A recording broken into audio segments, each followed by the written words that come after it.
Okay, welcome back to how to write your own money-making websites. So today we're going to talk about content.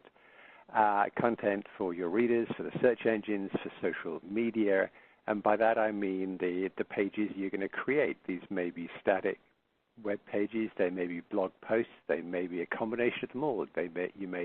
Your content might comprise a whole bunch of images or some videos. So content is the stuff that we publish. And that is the kind of heart and soul of this model, the money-making website model. So last week we had a look at search engine optimization in terms of keyword research. In other words, finding keywords, key phrases where there was sufficient demand but not too much supply, not too much competition, so we could try and find that little niche, that sweet spot where we could stake our claim and have enough people interested but not an overwhelming amount of competing sites. So that's keyword research in terms of helping us identify a viable topic. Today we're going to look at the other side, not keyword research, but keyword optimization. And so we will dive in and you will see how that works. So first off, before we do anything else, and again, this is assuming you're at a certain stage. Maybe you're here and you can start building this now. Maybe you've still got a little bit of work to do in terms of your topic and finding your hosting, domain name, all that good stuff that we talked about last time. But once that is done, we can get to this stage. And then the thing that I enjoy doing, and I do with pretty much every project of any size, is I work with a mind map. So this kind of family tree thing you see on the image here, this is the kind of mind map that I build if I'm planning a website. If I'm writing an ebook or I'm creating a course, I also use mind maps to help me structure and arrange stuff. The nice thing I find about mind maps as opposed to using Word or something like that, Microsoft Word, is that I can just drag these boxes around. I can drag things into different sequences. I can drag some subtopics from one main topic to another. I can do that kind of drag and drop stuff, so there's lots of flexibility there. There are lots of different mind mapping tools out there. If you go to xmind.net, you'll find the one that I use. And I don't think on the home page you will find an option for a free version. But if you're sneaky and you go to xmind.net/downloads/win for Windows, and I'm assuming there's an MAC, a Mac version if you're on Mac, but I don't know. But certainly you're off Windows. If you follow that URL, you'll go to a page where you can download Xmind version 8.0 for free, which is the version I have, and does me just fine. So you can see there with the mind map what I'm doing. I'm saying, okay, I'm going to build a website about coffee makers, and I'm going to break this into different categories. And you can actually consider it, where it says coffee makers at the top, imagine that visually is the place for the header of our website. Let's say it's coffeemakers.com. Domain is not available, but let's say it was. So then under there in the darker gray where I say single serve drip brewers under 100, imagine those are my navigation tabs underneath the header. All right, so most websites now, you'll go there. There's a header area where you'll see the website name and maybe some kind of logo and maybe some other stuff in the header area. Then you'll very often see this horizontal bar of navigation links. So you're kind of seeing it here, but in the form of a mind map, like a family tree. Then imagine on a website, then going to one of these navigation links, you put your little cursor over it, and there's a drop-down. So imagine putting the mouse over single serve, and there's a drop-down saying Keurig, Tassimo, and Nespresso. So these are three different brands of coffee maker or espresso maker. So you see how this goes? We have the main topic. We break it into principal categories. And then under the categories, we have subcategories, subtopics. So we have three different layers here. The first layer, which is the home page, coffeemakers.com. Then a second layer, which is the major topics, like coffeemakers.com/single serve. And then under there, we have a third level. So it's kind of interesting to me that when you look at what is essentially a kind of mind map structure here, it actually represents how a website works. because we do. We have the header for coffee makers. We have the principal categories underneath that for navigation. And then if you do a mouse over on those categories, often you'll see a drop-down like this. So you can actually use a mind mapping tool like this to pretty much map out and structure your website altogether. And I could have, like when I go down to Coffee Maker's single serve Keurig, I can actually, if I go to the Keurig page, I can talk about Keurig coffee makers, and I can have links there to another layer of the various different Keurig models. So maybe I'm going to have one section on Keurig K-Cups or another section on caring for your Keurig brewer. So I can, each of those, subcategories, I can have a whole bunch of different links on those pages to more and more pages. So that's how you build stuff out. So this is, like I say, using a tool like Mind Map I find really useful because the visual presentation as you play around here is so close to what your website is actually going to be built like. You're kind of seeing it in advance here. Now what I'm going to do is I'm going to go over to, this is a screenshot, in fact, from the Solo Build It Brainstormer keyword research tool, but it could be the Neil Patel Uber Suggest tool. And I'm going to start searching for coffee makers because that's my topic, right? And I'm going to be looking for keywords not only for that first page, coffee makers, but I'll also be looking at keywords that would match my subtopics like single serve brewers and brewers under $100 and stuff like that. And then I just hold them side by side. So if I'm looking here, let me see my top keyword there, good keyword, Bun coffee makers. Okay, interesting, misspelling on Bun. But the Bun brand actually is B-U-N-N. But look, it's really good. So we've got an interesting challenge here. So it's tempting to take the Bun coffee maker with the misspelling and then think, okay, on my drip brewers, I've got a brawn. Maybe I should actually have a Bun because I seem to have very good keyword potential for Bun. So I'm going to make that one of my drip brewers. So maybe I'll keep brawn. Maybe I'll add a fourth one. So and then I said, well, hang on. Am I going to have a kind of heading, a headline with a misspelling? Probably not. It's kind of tempting, but it's kind of silly to misspell the brand. Maybe if I kind of drill down a couple of pages lower, I might accidentally misspell Bun and take advantage of that keyword opportunity. But the one underneath, number 2, is Bun coffee maker instructions. So what I'm doing is I'm going to get on that list on the right, and I'm going to try to match strong keywords and key phrases with my principal topic ideas on the left. And I may play around a bit. Like I say, I might dump brawn or Cuisinart and put Bun in there. And I'll go down a bit more. Cuisinart seems to, okay, Cuisinart's in there, Keurig's in there.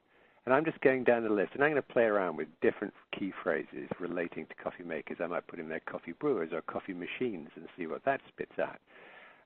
And all the time I'm saying, hang on, do I have an opportunity to use a strong keyword or phrase on one of my principal pages? So on the mind map on the left, it says single serve there, but that in a sense is almost like a shorthand for me. If I go to that page, it may be your guide to the best single serve coffee makers. That might be the headline.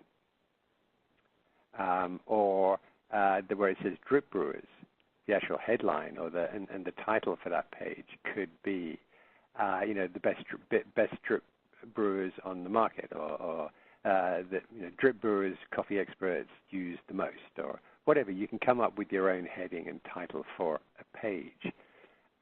But the actual phrase that we're going to use in those headlines for these pages, we should be correlating back. We should be referencing back to our keyword research because it can make a difference. It can make a difference if we optimize one of those pages, and I'll show you what I mean by that in a minute. If you optimize your key pages with a strong keyword or key phrase. So I'm going to show you that in a moment. But first, that line at the bottom, note, balance reader needs with keyword strength. Yes, we want, if we can, to find strong keywords and phrases for our principal pages, but not to the point where we are forgetting that we're actually putting the website up here not for the search engines, but we're creating these pages for our readers. for our audience. So you got to balance it out. You got to balance, like, hang on, this topic. There's maybe, hang on a minute. If I look at, going back to that bun coffee makers, B-U-N, a misspelling of bun. If I built a major page around bun coffee makers, from a keyword optimization point of view or a page optimization point of view, that could be viewed as smart. But is that the brand I want, that I can't even spell a coffee maker brand name right in a headline? So in that case, I'd go, that's a pity. And I'd pull back. I wouldn't misspell it because I don't want to be, on Coffee Detective, I wouldn't have a page talking about bun coffee makers and not spell the word bun correctly, because it would make Coffee Detective look like idiots, that I can't even spell a major brand right. So you've got to balance that reader need and the brand's need with that whole kind of keyword thing. So now we're going to get down to what it actually means to optimize a page for a keyword or key phrase. So have a look at this. This is how I actually create. This is how I type out. I have a template for when I'm creating a Coffee Detective page, and this is a Word document. And at my first line, I say URL, then I say title, then I say keywords, and then I say description, colon, and then under there, where you see it in bold, making stovetop espresso with a simple, inexpensive Bialetti, that is my headline. And then under there, I do my body text, and I always create my pages like this. And I would recommend you do the same, because what it does is, because I have this template, which basically the kind of naked template of this page says URL, title, keywords, description, and that's all I have in the document. What it does is it reminds me to do the optimizing part before I start writing my spiffy little blog post or article. What most people do is they start with the headline, and they forget about URL, title, keyword, description, and they maybe give it a passing thought and rush it at the end when they're publishing their page. And that's not cool. That is not good. That won't serve you well. I would recommend, whatever the platform you're using, that you create your pages within Microsoft Word like this. So if we go down 1, 2, 3, keywords, stovetop espresso. This is the key phrase I'm going to optimize this page for. I've done my keyword research on Ubersuggest. I've found that stovetop espresso is a medium strength key phrase. There's a sufficient demand. There's not too much competition. So I'm going to build a page about stovetop espresso, and I'm going to optimize that for that phrase, that term. Where you see it backgrounded in green, this is where I am repeating the exact phrase, my keyword. You'll see it in the title, the keyword, and in the headline. Where you see it in yellow, this is where I'm using a related phrase. So back in the good old days or bad old days, if we go back 15 years, I'd actually just blanket this page with stovetop espresso. I wouldn't bother with the related terms, and I would keep repeating stovetop espresso all through that body text, about probably 10 times before I get to the end of the page. And that's because Google was not a very smart machine back then, and they almost needed all of this repetition. So, okay, this page really is about stovetop espresso. It's kind of a blunt instrument. Now Google is a lot more sophisticated. All the search engines are, and if you repeat the exact same keyword or key phrase too often, what will happen is it'll trigger something. It'll trigger a little algorithm at Google, and they'll say, oh, look, this guy's trying to game the system. This guy thinks that by stuffing his page with the keyword, he's going to fool us into thinking this is a good page. So you have to use a lighter touch. In fact, this is about as heavy as I would go in terms of a heavy touch. So when I say related, so I've got stovetop espresso, and I talk the last one on the page, the yellow highlight, stovetop espresso maker. Google now knows, it's smart enough to know that a stovetop espresso maker is pretty much the same thing. It's just another way of saying stovetop espresso.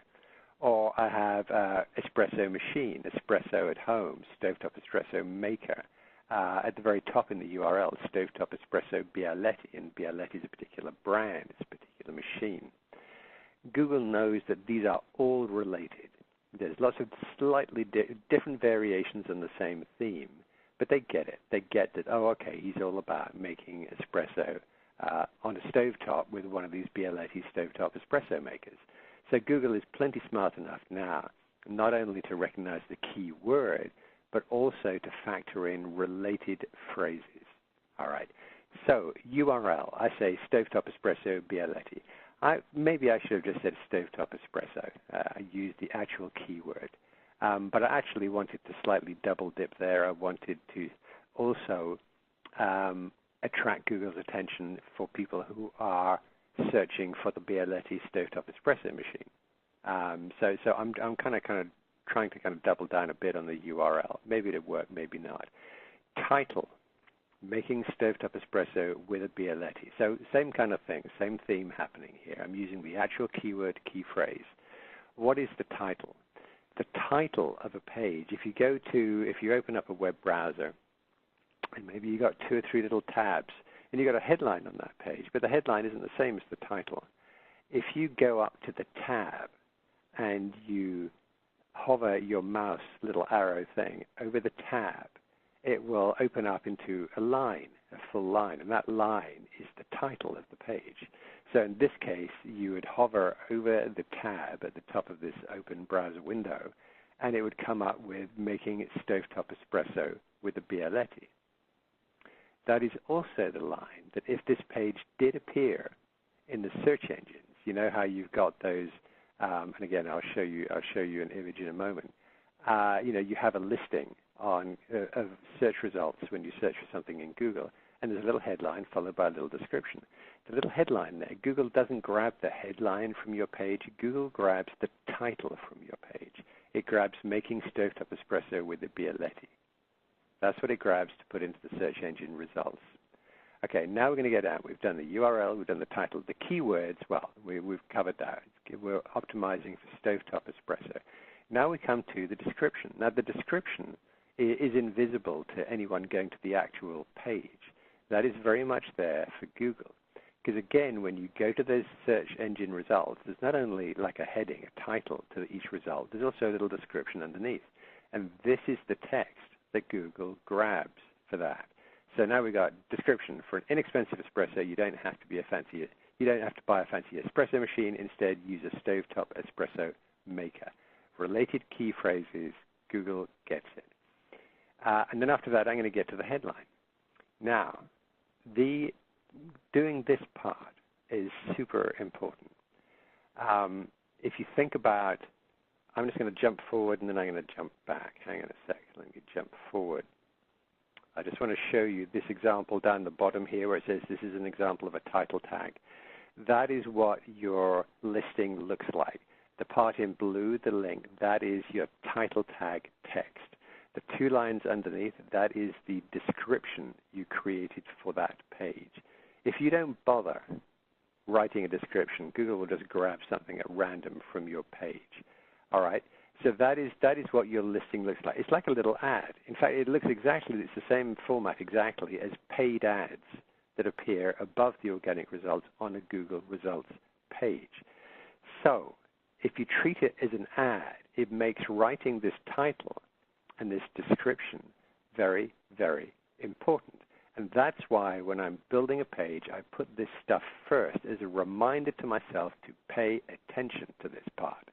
And if you do, if you obsess over this, you will give yourself a huge advantage over 99% of other people who are writing content in your space, all your competition, except for the smart ones, except for the trained ones. Everyone else is not paying enough attention to the title and the description. Write them as if they're a headline and body text for an ad, which they are. That's like a little ad at the bottom there. People pay good money for that format. We get that description for free if we appear in those results. But treat it as if you were paying for this ad. So treat it as if you were writing, your title is your headline for the ad, your description is the body copy for the ad. Imagine you're paying for it, and imagine the effort you would put into it if you were paying for it, and focus that kind of attention. So the title is not the same as the headline. The title here is making stovetop espresso with a Bialetti, My headline is making stovetop espresso with a simple, inexpensive Bialetti. It's related, it's similar, it's not the same. I get 2 bites. It's like 2 bites of the apple. I have 2 opportunities to grab people's attention. So they might see the title in a Google AdWords, in a Google organic search results page and click on it. Then I'm not repeating exactly the same thing, but it's related. So say, okay, so obviously I'm in the right place, but I get to say it slightly differently. Then I get into the body copy. Now I can say stovetop espresso elsewhere on the page, but I'm not going to overdo it because, like I say, that kind of triggers a reaction from Google who says, hey, hang on. It looks like someone taught you a bit of overkill when it comes to on-page optimization. Please dial it back a bit. So I might include stovetop espresso on the page, but mostly I'll use related phrases. So the customer still gets what the topic is about, and Google still understands what the topic of the page is about. Now we'll go back here because there are some very particular constraints here. The page title needs to be 69 characters or less. So if it's 70 characters, that last word will be chopped off. So you've probably seen page titles that end with ... It's like the sentence is being cut off. It's because the writer hasn't paid attention or hasn't been trained, and they don't know that a page title can only be 69 characters or less. Don't use 20 because it's like you're not taking full advantage. You know, you've got 69 characters to play with. Make the most of them. And if you're writing a title that's under 50, you're probably not taking full advantage. So somewhere between 50 and 69 for your title. Description, less than 156 characters. Google sometimes changes its mind about this. For a little while, it was longer than that, and then they dialed it back to about this. And they play around a bit. But again, what will happen is if you ignore it, if you do 200 characters, and then you find an organic listing for that page, you'll find that after 156 characters or 155 characters, you'll find a ... They've just chopped it off. So, and very often that ... is in the middle of a sentence, and whatever it is you're trying to say there is lost. So there's a discipline here. You have to write your character within a certain number of characters. You have to write your description within a certain number of characters. And keywords, 1 phrase. All right? So back here, that phrase was stovetop espresso. It could be stovetop espresso machine. It could have been stovetop espresso Bialetti. In the olden days, on keywords would say stovetop espresso, comma, espresso machine, comma, Bialetti stovetop, comma. In other words, we put in 3 or 4 different keywords or phrases, and it was like 3 or 4 different bites of the apple. We were just trying to win one way or another. And there was a time when that worked. There was a time when people were separated by commas, would put in 10 or 20 different keywords for a page. And it worked for a little bit. Not anymore. Not anymore. You want 1 phrase. You're going to say, I'm going to optimize for that 1 phrase. So that is why, and I'm going back again and again, why we're paying attention here to find on the right there. We'll keep playing around with different permutations, but we're looking for 1 phrase there that is a reasonable keyword that we can then use to optimize on a page, for a page, and just stick to that 1 phrase. If you hear someone saying, oh, no, you can do 2 or 3, Nick's wrong. I'm not. I'm right. There's still lots of really bad advice out there, and a lot of the bad advice is simply old. It's just out-of-date advice. You've really got to keep up on this stuff. So, I would encourage you to do the same. Like, as you get into this, one of my kind of go-to places for this kind of information is searchengineland.com. There are other equivalent kind of places, but the place I've known and trusted for a long time is searchengineland.com. And that's where I go to find out the latest on this stuff. What are Google asking for? What are their rules? What is the latest update they've created? How have they upset people recently? They did an algorithmic update on the 13th of January this year. And some people saw like a 30% drop in traffic. Other people saw a 30% increase in traffic. And so all the bulletin boards and message boards go nuts as people try to figure out what Google are up to. And they will hardly ever tell you what they're up to. Sometimes they do. Usually they just say, hey, it's an update. And so So, but if you play by the rules, generally speaking, Google will not punish you. So optimization. So we've optimized that. We've done, these are called meta tags. So, sorry, go back again. This stuff above the headline is called meta tags. Although in fact, the URL is, this is not a meta tag. No, sorry, that's the URL. The title is actually just called a title tag. Keywords description are meta tags. So that is that. But that's not the only way that we can optimize a page. If I add a image, so the text underneath, that's the HTML, telling the web page where to find that image, where to find that file, the JPEG of a Bonavita coffee maker.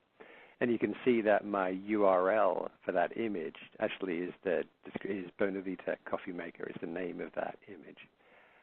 And then it says ALT, the bottom line there, after 500, it says ALT equals. ALT stands for alt, it doesn't stand for alt. It's an abbreviation of alternative. And it's there, it was originally discussed and implemented in the second half of the 1990s as an accessibility thing, so that if someone who were blind came to the web and was using a program that reads the web page to them.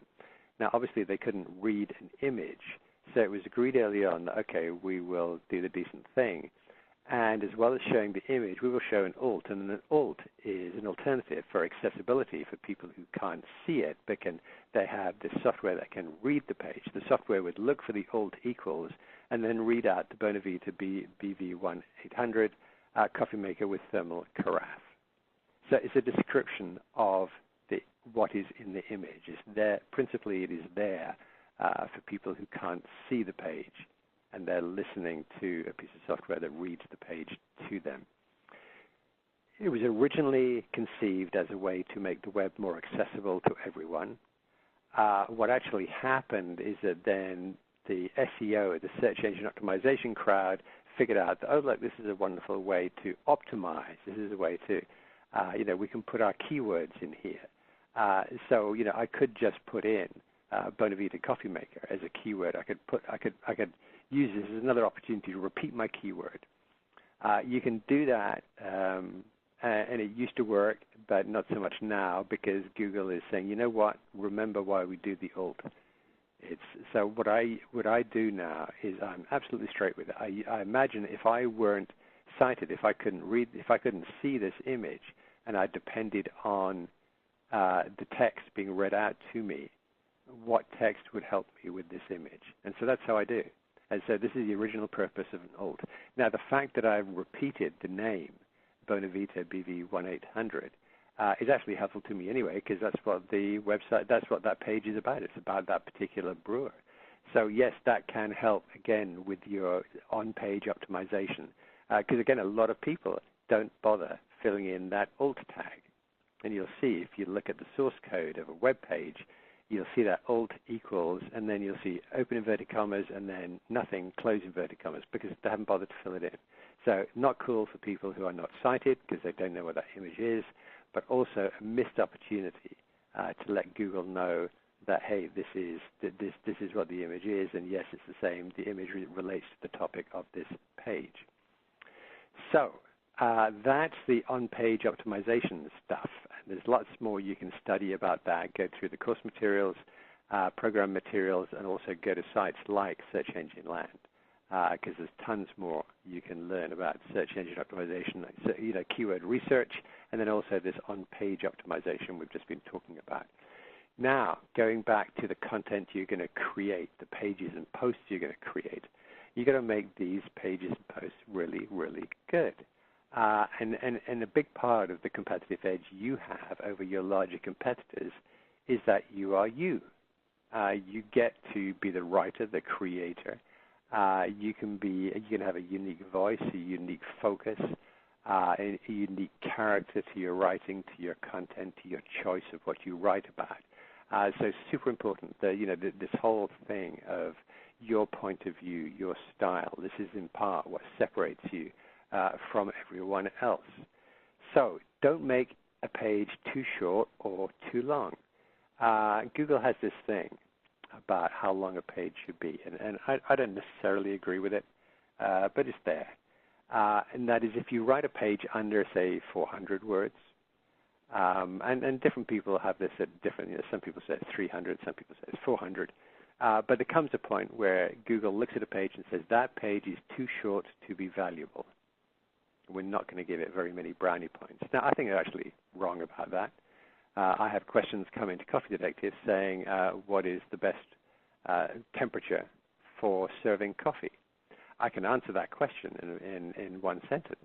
I could have the question and answer on that page, and it would be not 400 words, it would be 40 words or less. And in fact, it would be a very good page because it would answer the question that that person has. So it would actually be a quality page. And best of all, it would just give them the answer without any blah, blah, blah, and they could read it and leave and feel very happy. But Google isn't very happy with that. For whatever reason, they don't like these. And I kind of know why, because there was a period a few years ago, content farms, content factories, people were pumping out millions of pages of very short, very low-quality content just so they could add more pages of content and get more attention from Google. So Google is constantly fighting a battle with people who are trying to game the system. They're trying to use tricks and techniques to get on page one.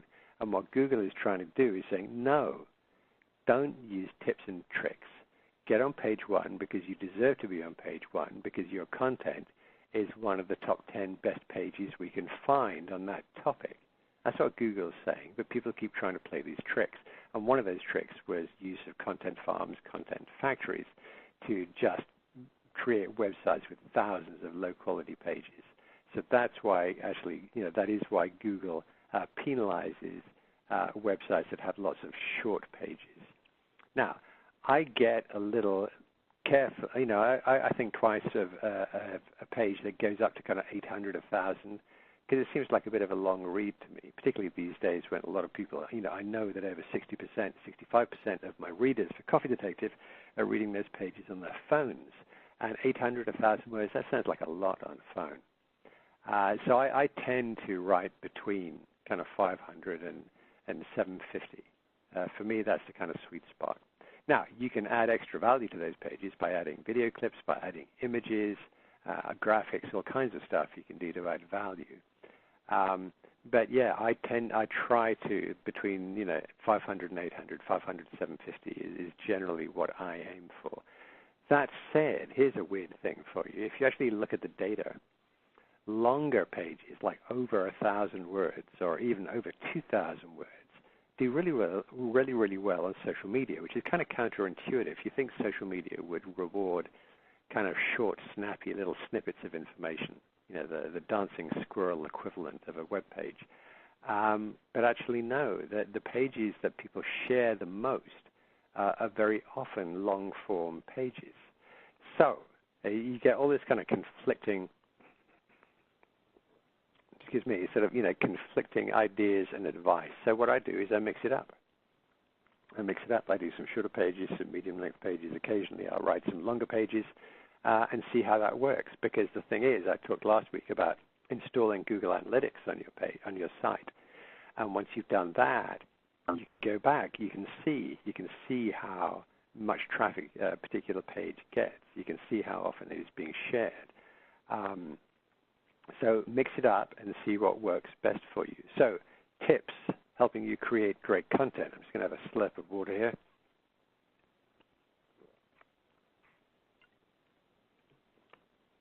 All right, this isn't, don't create all of your content based on just these tips, but here are some things that can help you. Provide the answer to a question. I think I've said before, when we type a search term into the search box on Google or Yahoo or Bing or wherever, it's very often a repeat, very often an abbreviation of a question. Like I could say, cheap vacations Cancun as a search term. What I'm really saying is, where can I find cheap vacations in Cancun, ? So when you phrase a headline or a title in the form of a question, it very often people can relate. Where can I find an inexpensive place to stay in Budapest? How many calories a day does my dog need? Where can I find Singer sewing machine parts? How can I make a meal for four for under $5? So we've got where, how. It could be what, it could be who, it could be when. Ask all these questions, and these can be very, very powerful pages. People love to find answers to questions, and I think I've said before about my Coffee Detective site is probably 80% of my traffic and 80% of my income is from pages where I've invited people to send in questions, and they say, is coffee fattening? And that's the question, and then I provide the answer. So most of the pages, the majority of the pages on Coffee Detective, in fact, are questions. The headlines are questions. And it works very well for me. So that's something to think about. Start with the words how to adjust the gears on a mountain bike, how to get rid of dandelions on your lawn, how to save money on first-class air tickets, how to write an ebook in 48 hours. People love how to. How to is huge. How to is particularly huge on YouTube. So if you create a how-to page on your website, you may also want to shoot a video, and then you may also want to create a YouTube channel of all of your how-to videos, and then you grab the embed code. So you publish the video on YouTube, you grab the embed code from YouTube, you add that code to your website so that now the YouTube video is appearing on your website as well. How-to, enormously powerful. People go nuts trying to figure out how to do stuff. It's one of the biggest uses of the web, how to. Hey, never mind mountain bikes and dandelions. Just think about the kitchen, how to make lasagna. All the recipes are all basically how-to. It's how to make this meal. People love lists. Top 10 websites for travel bargains. 5 proven ways to get off paying a speeding ticket. 7 ways to make a good impression at a job interview. People, for some reason, you just throw a number at the beginning of a line or close to the beginning of a line, like top 10, and it's, I don't know why that is. I don't know why humans are hardwired to be attracted to headlines and subheads that have digits close to the beginning, but they are. People love lists, so you'll see a lot of content out there, particularly blog posts, that are what we would call a listicle. So, 5 foods that are good for, optimizing brain function. It's a listicle. It's basically, that when you open it up, it's going to be a list of all these different foods that are really good for your brain, etc. So listicles are super, super popular. So, hey, see if you think about it, where are we at? We're at 3. If you do some answers, some how-tos, some lists, mix it up, and now you're getting you do this and you're getting content that people are really drawn to. Tell a story. People love stories. People adore stories. I got lost on the way to Kathmandu. Oh my goodness. How come? What happened? Let me start reading. I found this antique coffee percolator at a local flea market. So I could write a page about how to make coffee with a percolator, which is fine. But how much more interesting is this, particularly if I took photographs, particularly if I took a picture of it in the cardboard box hidden behind a whole bunch of other stuff at a flea market. And then I took it home, and then I cleaned it up, and then I polished it up, and I realized it was an antique from, 1932, and really hard to get. And now I got a story. Much more interesting, much more compelling, much more shareable. How I persuaded my credit card company to reduce the interest rate on my card by 3%. So you can talk about, ways to deal with credit card companies. But if it becomes a personal story, how I persuaded, now it's not just a description of a sequence of, do this and then do this and then ask this. No, it's a story. It's about your life. So this goes back to what I was saying about the secret ingredient of this is that it's you. It's your voice. It's your experience. This is what separates you from the competition. So if you can weave stories, your stories, into this, like some of the most popular content on my site, particularly at the time when it was kind of more now, was I took a trip to Jamaica. I was invited to Jamaica to have a look at all the coffee farms there, the mountains there, the coffee processing, the ministry involved. I went there and I spent 10 days immersed in the Jamaican. So Jamaican coffee industry. So I came back and I wrote a whole and I took like hundreds of photographs and video clips, and I came back and I created like probably a dozen, very quickly, a dozen new pages of new content. And they were very, very popular because it was my story.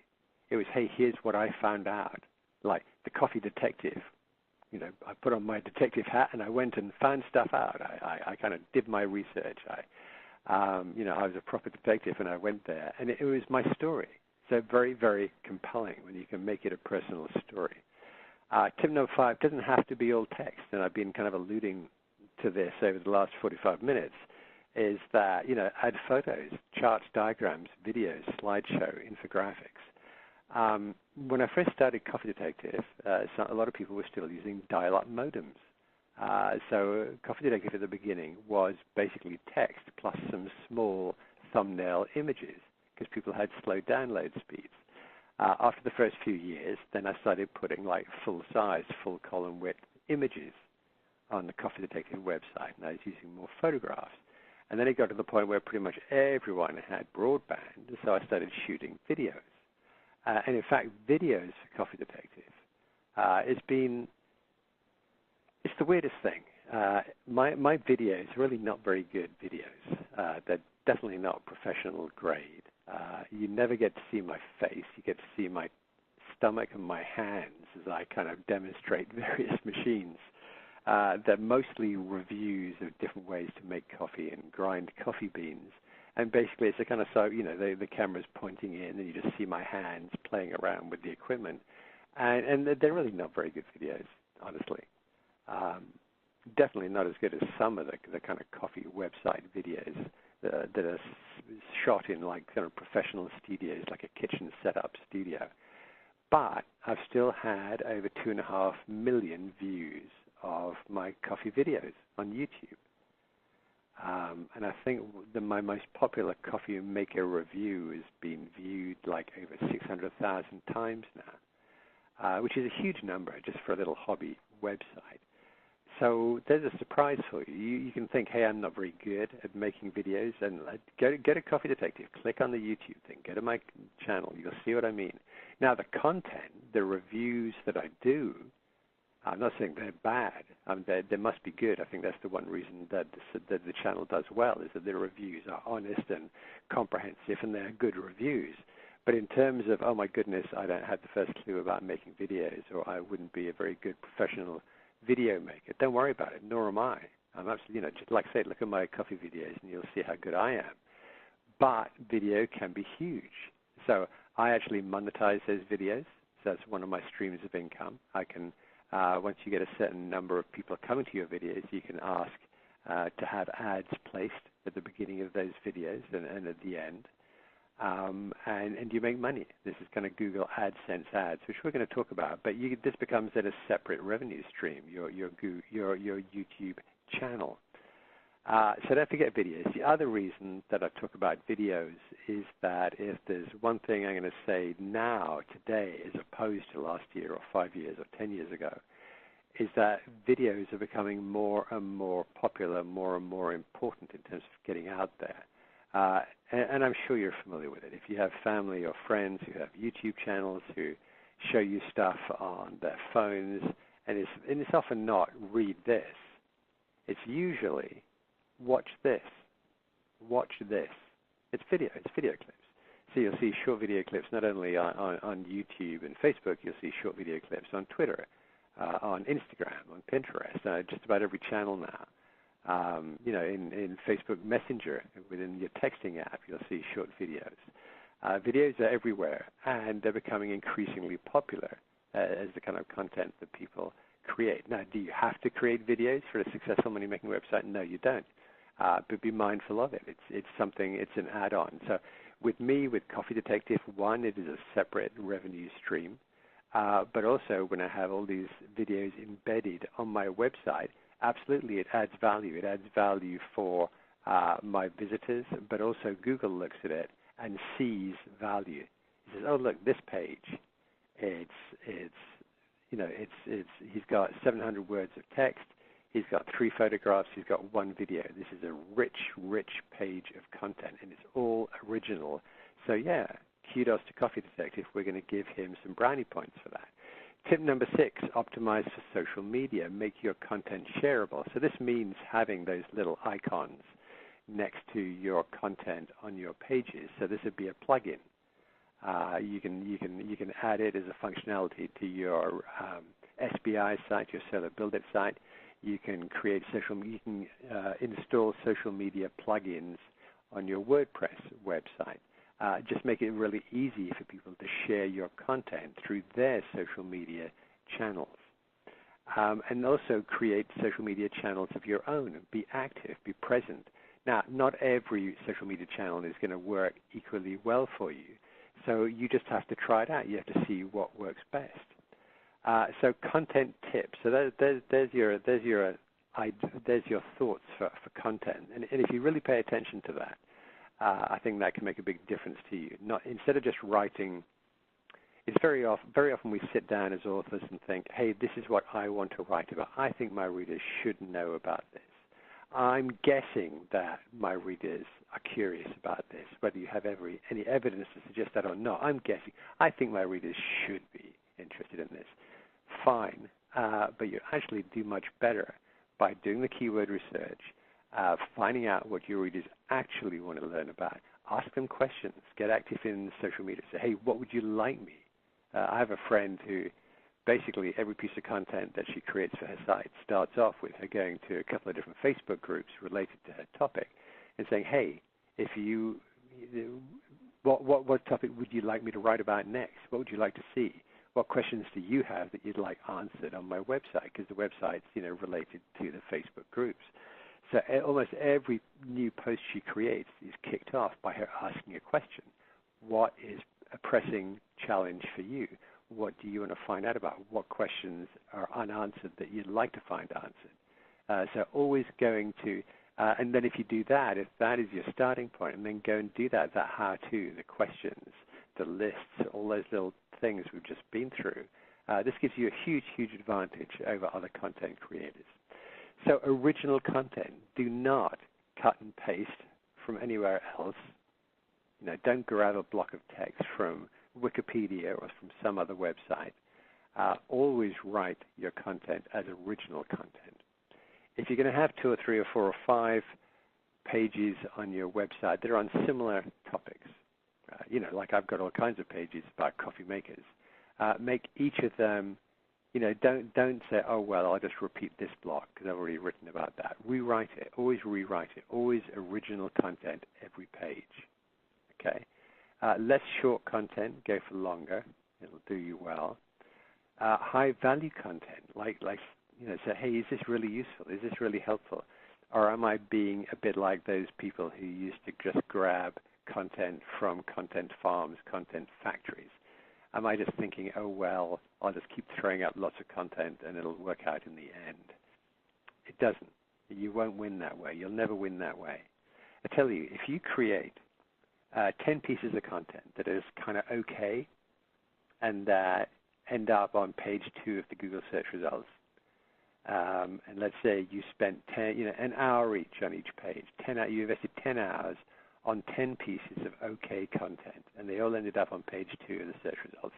Not terrible, but how about instead you spend 10 hours creating 1 page of content, not 10, 10 hours on 1, and it ends up in 5th place on page 1 of the search results. Your return on that 1 page will far, far outstrip your return on the 10 pages. Quality content, it's always worthwhile investing the extra time to create quality content that could end up on page 1 of the search results for that term, that search phrase. It's absolutely a terrible approach to say, oh, quantity wins. Because if you go for quantity without quality, you will always end up on page 2, 3, 4, or 5 of the search results, and no one will go. No one will find you. Always you're far better off spending 10 times as long on 1 page. So high value content, no duplicate content. Like I say, Don't repeat the same information in different parts of the website. If it's a similar topic, just always rewrite it, and always go for quality over quantity. And when it comes to social media, I've said, like, pay attention to it. It's a big deal in terms of traffic and audience. So bottom center, there's my website, and it's surrounded by my social media channels. Now, because this is my money-making website, and also because it's a kind of learning tool for me, I learn a lot from this site, and what I teach and share with you, I've learned a lot of that from this site. So I've been out and I've kind of signed up with a lot more social media sites than this because I'm trying to find out what might work and what might not. It turns out that for me, I get the absolute best traction from YouTube and from Facebook. Twitter, I'm on Twitter, does almost nothing for me in terms of engagement or traffic. I'm on Instagram. It's kind of fun, but again, really not very useful for me. Same with Pinterest, not very helpful. Now, other people, I know people who get 90% of their traffic through Pinterest. It's amazing for them, but it just hasn't worked out that way for me. So in your case, create a page on each of these social media platforms. Give it your best shot, and you will find after a while that you'll have a similar experience to me of, okay, well, this one seems to be doing well, but this one not so much. And so now you know where to spend your time. And honestly, I could probably get rid of the only reason I've got the Twitter one there is because it's kind of weird not to have it as my list of social media platforms. But, I don't know, it doesn't do anything for me. It would be silly for me to invest too much time there. But definitely pay special attention to social media. Find out what works best for you, and then invest a good amount of time in working with that. Something else, invite your readers to contribute. I've talked about this before. I'm always inviting people to ask me questions, and then I build pages on Coffee Detective around those questions. Something else that will happen, like on the left, that's something taken out of a discussion, a conversation I had on Facebook. Remember, this is meant to be social media, social conversation. So, I'm saying I wrote a page and I shared a page on Facebook about coffee flavoring, and this guy Jess Cohen comes back and says, oh hey, he basically he makes his own flavoring. The second one, I play with things like roasted chicory and cardamom, et cetera, et cetera. And then I say, the third thing down, hey, invitation for you. Take some photos and write 500 words or so on your experience, and we'll publish them. And he says, wow, thanks. Color me surprised. So he's surprised because site owners don't usually do that. And so then on the right-hand side, he did it. And on the right-hand side is the page that I built out of what he contributed. So the photographs, there's 7 or 8 photographs. It's a big, long page.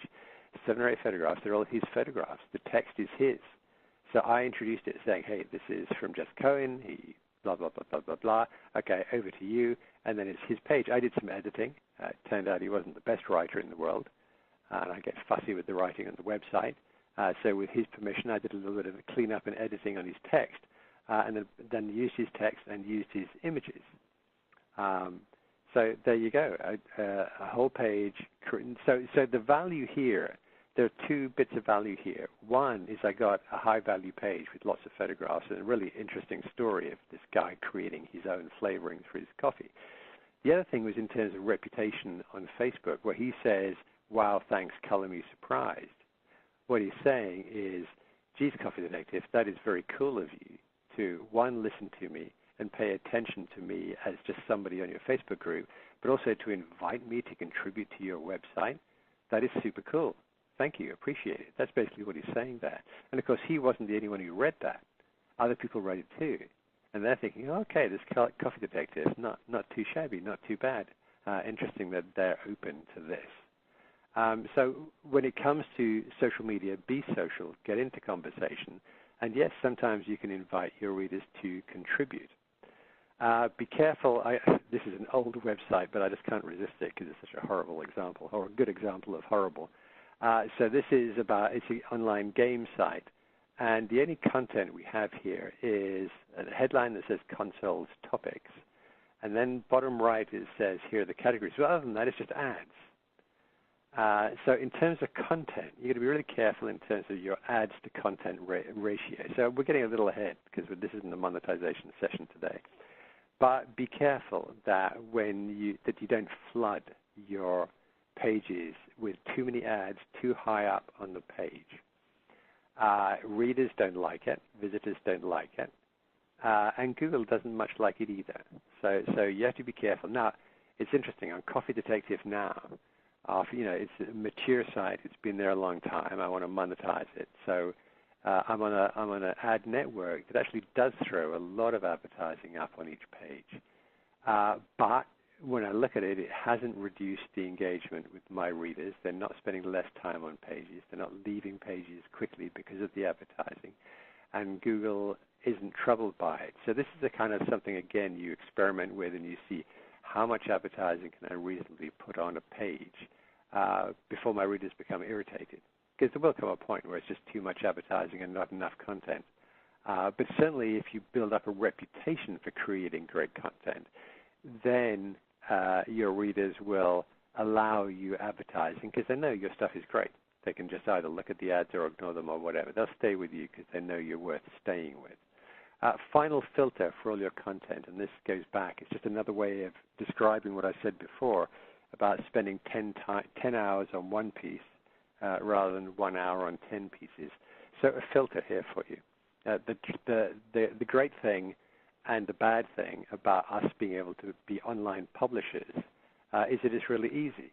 It's because us creating money-making websites, that we have the tools and ability to do this at a very low cost, is amazing. It's amazing that it's so easy for us to publish.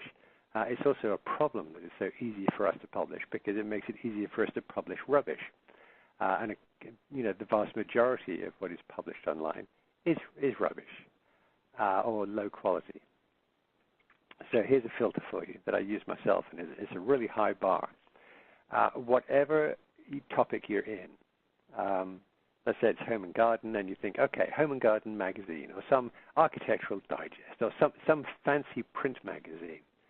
Imagine the editor of Architectural Digest wrote to you and said, hey, Janice, I noticed you have this wonderful website all about decorating home interiors. We'd love you to write an article for Architectural Digest. Would that be cool? And here's how long, and here's what we're going to pay you. And you're going to say yes, and you're going to be terrified, and then you're really, really going to work hard on that piece. And you're going to create the best piece of content you possibly can because, hey, this is Architectural Digest. And you're pretty sure that if it isn't the best you can do and you send it to that editor, if it's just kind of shabby and you rush it off, they're probably going to say, well, actually, no, our mistake. This is not of the quality that we want for our publication. So imagine that. So the problem with, like I say, the good and the bad part about writing for our own websites is we are the writer and the editor. So if we write something that is second-rate, we can persuade ourselves, our editor brain, if our writer brain says, this is good enough, we can persuade our editor brain to suspend their better judgment, say, oh, okay, and shrug, and then we publish that piece of content, and it's really not very good. So here's a question for you. Create a piece of content, and then stop and ask yourself, if I were writing this on commission for a highly regarded print magazine, and I was sending it to the editor of that magazine, would I send this, or would I rework it? Would I make it better first? And the answer, and this is as true for me as it would be for you, I think, the answer is almost always, I should make this better. This can be better. I know I can do this better. It's a mind game. It's just a filter that I sometimes use. If this were going to a fancy print magazine, would I feel comfortable sending it in this form, or should I make it better? And that always prompts me to make it a little bit better, which is great because now I can get onto page 1 instead of being on page 5. Now I can build my reputation rather than burn my reputation. So finally, wrapping up, optimize your content for the search engine. So this is on-page optimization.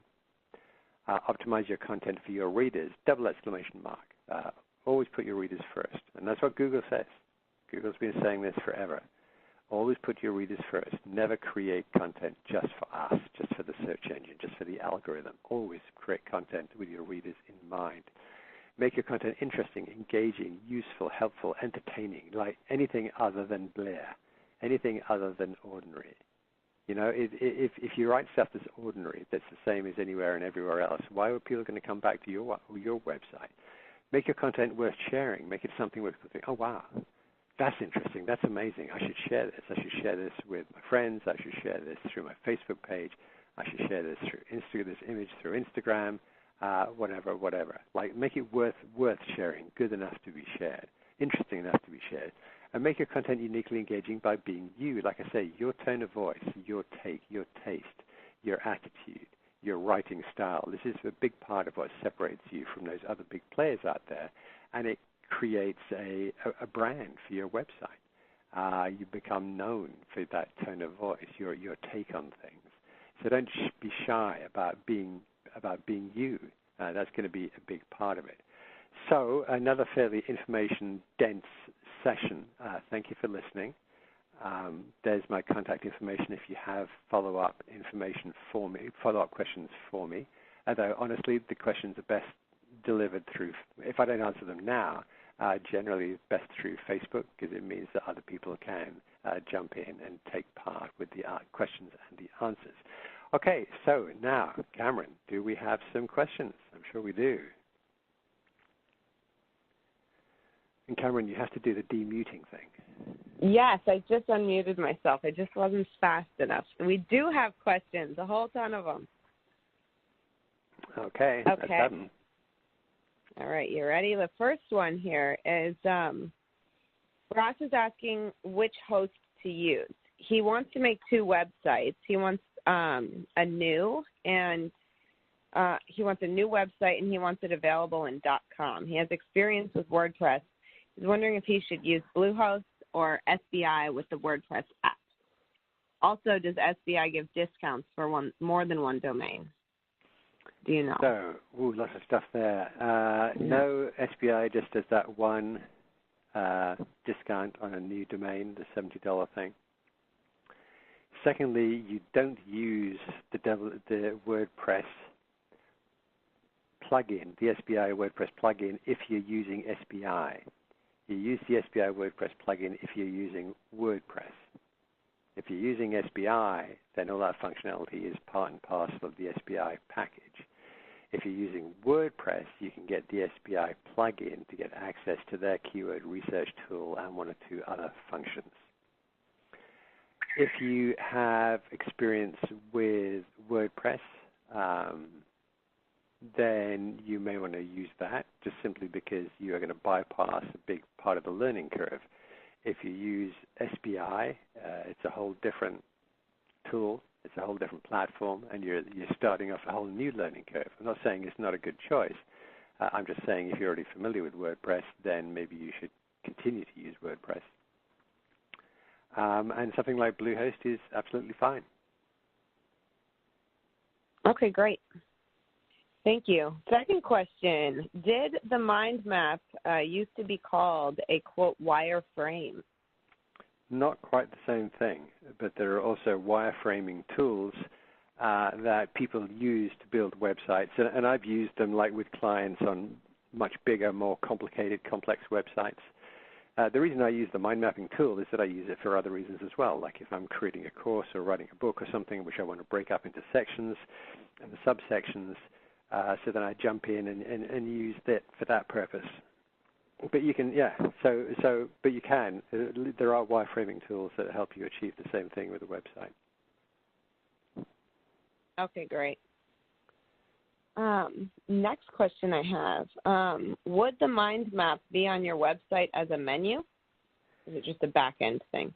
It's just a tool for you to organize. So no, it doesn't become integral to your website at all.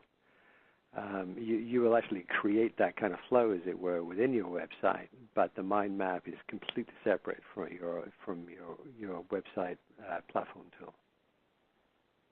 Okay, great. Marilyn is asking if she can use a Google Chromebook with Google Docs or if she has to use Microsoft Word.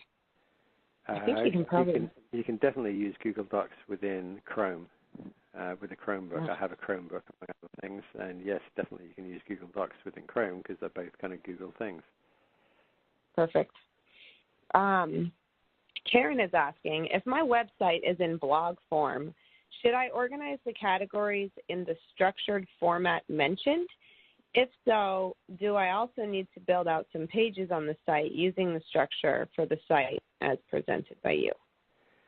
All right. So if it's primarily a blog, then it is different, and you don't structure it the way I structured it with the mind map, because you're not going to have that same navigation structure across the top of the page.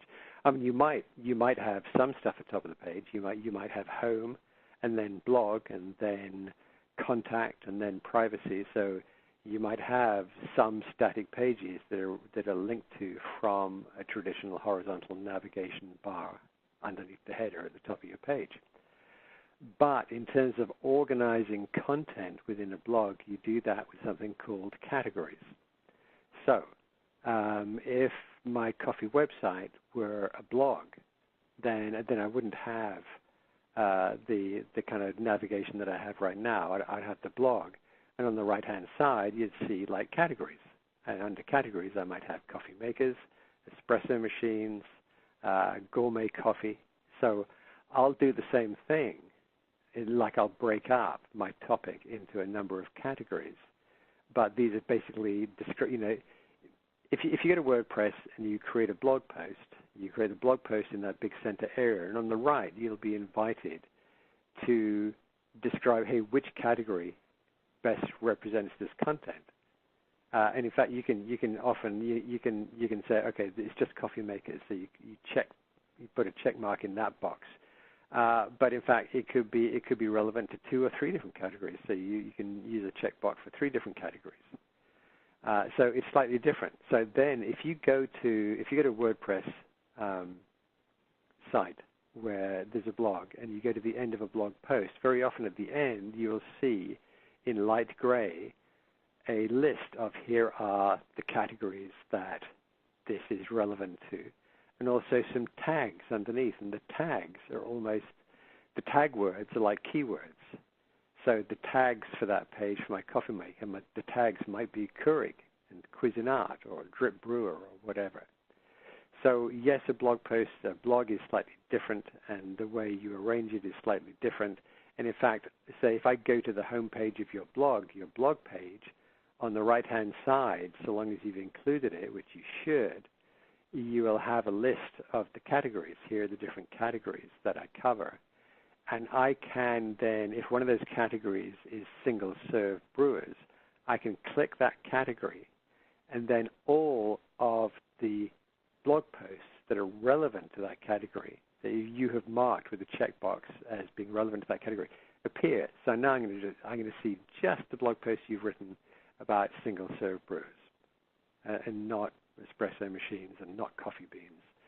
So you're still organizing by category. It's just that the way that a blog deals with categories is different. I don't know whether I've made that. You'll get it. Is you go to a few blogs, look in the right-hand column, look at the bottom of each post, and you'll find things called categories and tags, and you'll get a sense of what I mean. All right, yeah, it totally makes sense. The next question I have here, sorry, Caroline, I just hit responded to on your question, but it's not up next, but I will not forget to ask it. Rita here, will my site be penalized for keyword stuffing if I do a comparison of 2 or more products and use those brand names often throughout the review to make it clear to the reader which brand I'm referring to? You should be fine. You should be fine. I think, because I've asked myself the same question, because I've created some pages where, like in that circumstance, like you need to, and it makes sense to keep repeating something because you're making it clear to the reader. And I think today the Google computers, their machines, their algorithms are smart enough to recognize that that is the case. And I think they can also recognize that if I'm writing a general page and I keep repeating the same keyword, I think they can recognize that as keyword stuffing. So I'm mindful when I write of that whole stuffing problem, but like you, I will think, you know what, on this page, regardless of what Google thinks, for my readers, it makes sense for me to repeat this. So I will. I'm not going to make it unclear for my readers just because I think that Google might not be happy. So I'm going to do that for my readers anyway. And I suspect, like I said, I suspect that Google is smart enough to figure that out anyway. Okay, great. Kathleen's asking, do you put the title and description in Yoast? In where? Yoast. Y-O-A-S-T. Oh, Y-O-A-S-T. Yes, you do. So if you're using Yoast as a plugin for WordPress, you write your blog post and then you scroll down a bit, and that is where Yoast will present you with the option to write in your title and your description. So yes, that's where you do it. Okay, great. And Derek's asking, when they say characters, are they including the spaces between the words? Yes, includes spaces. Okay, great. And next question, how do we specify keywords on WordPress pages? It depends, again, on the tool that you use. Like, say, with Yoast, you can specify your keyword or key phrase. So, like, funny thing, when I showed that page of my template, and then I had keyword and colon, and I put in a phrase there, stovetop espresso. It used to be that Google used to very carefully look at that line because Google was a very dumb instrument back then, 20 years ago, and needed that kind of help. Google has actually said for a number of years now that they don't even read that line anymore. Like in the meta tags where you type in the keyword, Google pays no attention. Bing and Yahoo, hard to say. Bing on occasions has said, no, we don't read it either. Other times they said, well, maybe we do. So I just put it in there out of habit and as a reminder to myself of what the key phrase is. Within Yoast itself, it doesn't have like a field. It has a title field and a description field. It doesn't have that keyword field because basically they know that Google pays no attention to that anymore. Google will recognize what your keyword or phrase is just by scanning the page, but it doesn't need that, let's say, the big flashing finger saying this is the keyword. There is a place within the Yoast tool where you can type in your keyword, but that is there simply for Yoast to say, okay, you've done a decent job optimizing the page for that phrase. You don't need to actually do the keyword anymore for Google. I do, like if for Site Build It, Solo Build It, there is still a field there to put in the keyword, and I still do it just out of habit and just as a reminder to myself of what I'm trying to optimize the page for. But Google literally does not even read that line anymore because people were taking so much advantage. People were trying to game the system. Right. Yeah, they pick up on those things quick. All right, next question I have is from Stephen. How do we specify a URL on WordPress pages? Is it the slug? It's the slug. So, yeah, a URL, like the URL is known as a URL, or for creating web pages in WordPress, it's called a slug. I don't know why they call it a slug, but there you go. Okay, great. With WordPress, is there a way to enter the keyword as a meta tag? Is it on the side where it says tags? No. Like I said, you need a plugin for keyword optimization on like Yoast, and you can put in the title, you can put in the description, but like I say, not the keyword. From an SEO point of view, on the right where it says tags, that's you're kind of, man, it's tricky. So if I create a blog post on my nickosborne.com site, I have a blog on that site. It's not on the home page, but there's a blog on the site with posts, and I have various categories. I'll write some stuff about SEO, some stuff about copywriting, some stuff about content writing. So I probably have like half a dozen different categories. And then, yeah, each post I will tag, and tag these tag words. They're related to keywords, but they don't in terms of on-page optimization. They're not really the same deal. A lot of it is there just to help people find what they want, because I can search someone else's blog by category or by tag. And yes, Google probably looks at that, but it's not the same thing, because like in the olden days, like I say, you'd choose one phrase to optimize for, and you still do if I'm doing it with Solo Build It. Like stovetop espresso, that is the phrase I will optimize the page for. Whereas a tag, it's perfectly normal to have multiple tags. I could tag espresso, I could tag Bialetti, I could tag coffee maker, I could tag stovetop, create those as tags. So it's kind of weird. It's related to keyword, but it's not quite the same. Okay, great. And Nick, is the alt tag a formula? Is the alt tag a formula that we can plug our information into? I think it's the question. No, it's just that each time you upload an image, whether it's to Solo Build It or to WordPress, you will have some options there. You can have a title for an image. You can create a caption under that image. And one of the other options you'll find when you're setting up that image in your image library is what is the alt tag. It'll just say you type in there the description of what you see in the photo. Okay, great. And referring back to the beginning when you had the mind map up, do you know which mind map template that was in Xmind? Debbie says hers is left to right, not up and down like that. Right. So you can when you go into Xmind or other mind mapping tools, you can do that. Hey, when I'm organizing the chapters of a book or a course, I have it left to right. It just seems, it just makes more sense to me. When I'm doing a website, I do it top to bottom because, again, it just makes sense to me in terms of how a website actually looks.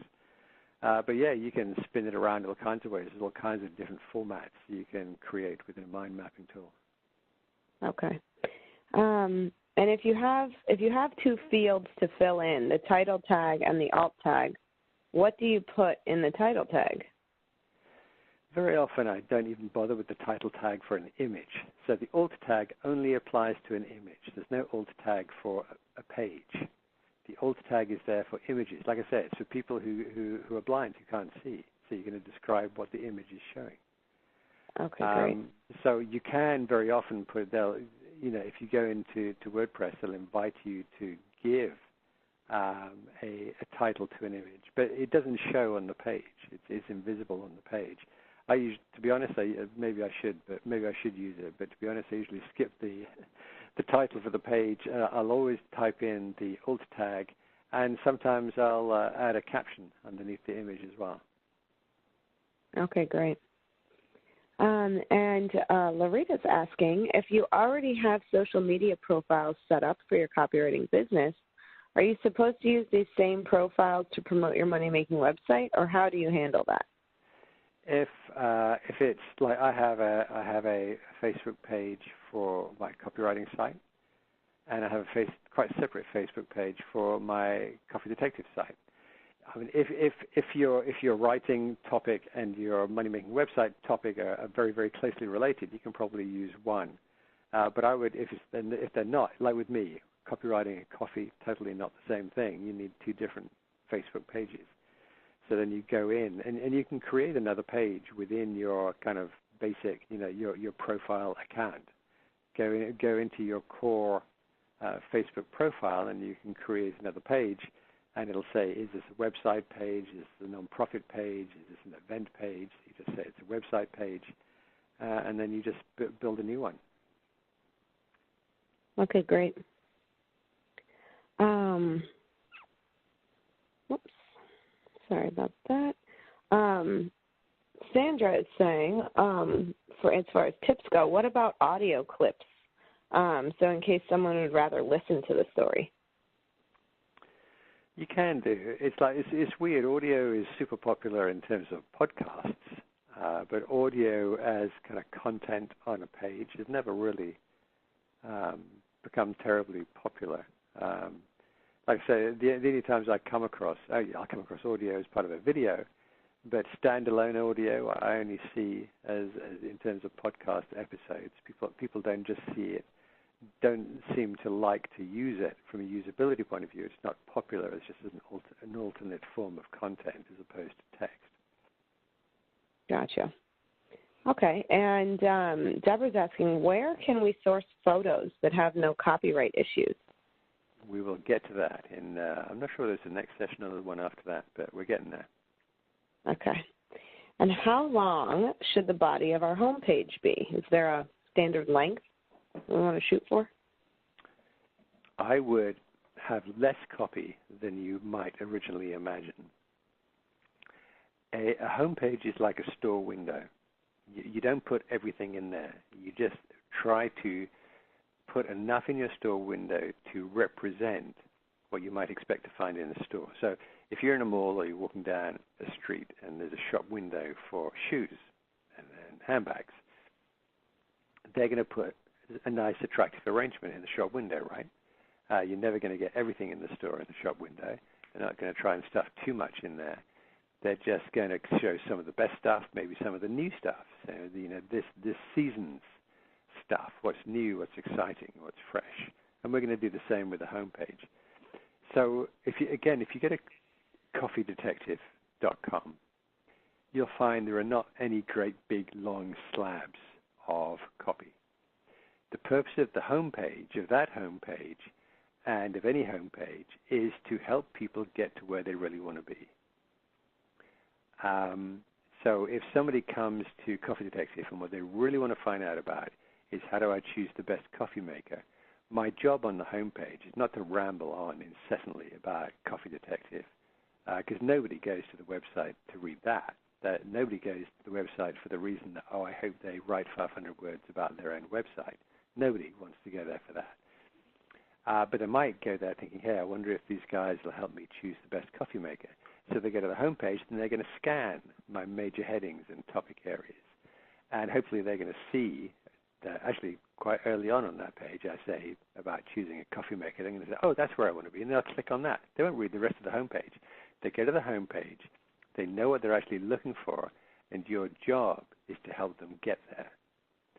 So the worst homepages are the homepages that have 500 words of text on them, a whole bunch of blah, blah, blah about the website, and nobody cares. They're going there because they want to know how to grow organic vegetables on their balcony downtown, or they're going there because they want to know whatever, how to get cheap travel in the Far East. They have a purpose that they're going for. And like I say, the purpose is never to read an essay about your website. It's always to see if you have the information they're looking for. So I would make your homepage not much about you, much more about what your visitors are going to be looking for. I would go more for images and less for long text. Like I say, if you look at the actual amount of text on the Coffee Detective homepage, it's really not a lot. The only reason the text is there is to help the reader figure out where they want to go next. So if you use that as a general model in terms of how many words on a homepage, the Coffee Detective homepage is a pretty fair guide, a pretty fair balance of words to images in terms of the space that I use. Okay, great.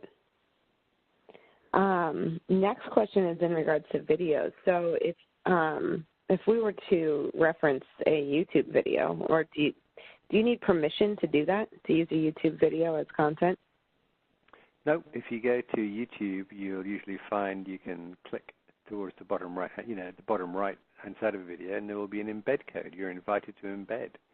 It's shareable media. Perfect. So yeah. Now, are you better off using your own video, your own content? Yes, you are. Because if I grab someone else's video, put it on my website, I'm basically advertising their YouTube channel. In fact, I can in fact click again towards the bottom right-hand corner. I can actually click and choose to watch that video on their YouTube channel rather than on your website. So it's their content on your page. Now, sometimes it can be the smart choice, but if you do have a choice, I would always recommend creating your own content rather than embedding somebody else's. Okay, cool. And Daryl says he understands the need to rewrite rather than duplicate content. But if I wanted to directly quote a person or piece of content, are there guidelines for how they need to be cited? Yeah, so you just grab a few lines. Like in an article in the New York Times, Joe Bloggs said, and then you grab 3 or 4 lines, and that's a quote. So you attribute it, it's just a quote. What you don't do is you don't copy 100 words or 200 words from that article and plonk it onto your website as if it's yours, because it's not. So it's kind of common sense. If you're quoting somebody, it's saying, here's what I saw in Swimming and Rowing magazine, online magazine last week. They said blah, blah, blah, blah, blah. So you attribute it, you quote, but you don't pretend. You don't grab someone else's content and pretend that it's your own. And even when you attribute it, you don't grab the whole page. I found that is people say, this from Coffee Detective, and then they've copied the entire page. That's not cool. That's theft. That's copyright infringement. Grab a quote from it, sure, but don't grab the whole page or half the page. Yeah. The thing is, it happens. Like it happens at Coffee Detective, it happens with nickosborne.com. All the posts and articles I've written about writing for the web, people do the same thing. They say Nick Osborne said Caroline, and then they grab the entire post and paste it into their website. Fortunately, Google is smarter than that, because what Google does is when I first published that post, in the Google index, they put a time and date stamp against it. And they know that that piece of content first appeared on my site.